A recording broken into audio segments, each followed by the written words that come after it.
was the peace agreement that brought World War I to an end. The signing of the Treaty of Versailles forced defeated nations to pay huge sums. Germany struggled for years.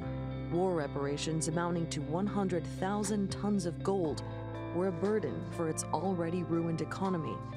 Unemployment and inflation soared. Italy was one of the victors, but war veterans became disheartened by a triumph that didn't deliver a better future. Frustration brewed, sowing the seeds of fascism.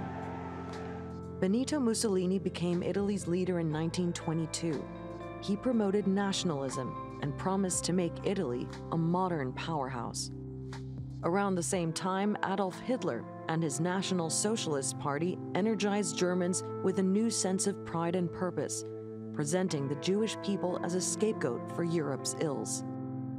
These are thought to be the beginnings of fascism, though there is no universal definition. Mussolini took the name of his fascist party from the Latin word for fascis, a symbol for power and jurisdiction in ancient Rome. Still, there are common themes: opposition to Marxism, electoral democracy, support for rule by the elites and racial purity, and often praise for military, religious, or conservative values.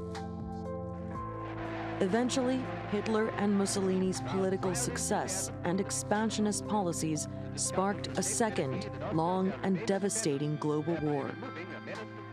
By 1945, Europe's fascist powers were defeated and broken up, and in some countries, they were banned.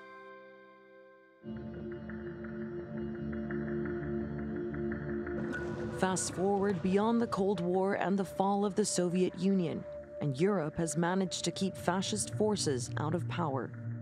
A political union of 28 member countries grows ever closer, skirting nationalist policies in favor of collective ones.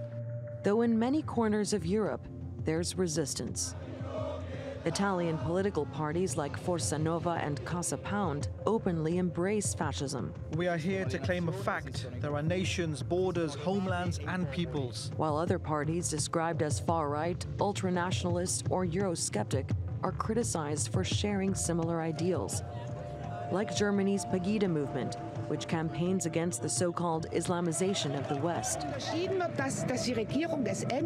We want the government to send people that don't belong here away immediately.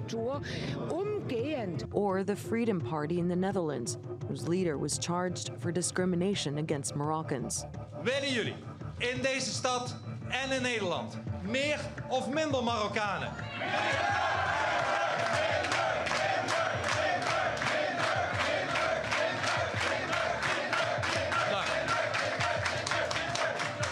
Dan gaan we dat regelen. Though many of these groups refuse to be labeled as fascist. When I travel around Europe and give interviews, people expect a crazy fascist leader, and then I start to explain what we believe. And many are very surprised that what we're saying isn't controversial at all. In fact, many on the left say mainstream politicians have been normalizing fascist ideas. Hungary's Viktor Orban, Italy's Matteo Salvini, even Britain's Nigel Farage and France's Marine Le Pen are all in the firing line. All of them have capitalized on fears about immigration, concerns about the economy and jobs, and opposition to the European Union's growing dominance. We failed to notice that ordinary people, the citizens of Europe, do not share our Euro enthusiasm. Despite being in the minority, extreme right-wing movements are increasingly winning political influence. But rather than driving fascism underground, some question whether nonviolent right-wing groups still deserve a place in a free society. Even Germany's top court rejected a request to ban the ultranationalist NPD, a successor to the neo-fascist Reich Party. But others worry that ignoring people's frustrations could backfire, and that the hard lessons of history are being forgotten. Sandra Gathmann, The Newsmakers.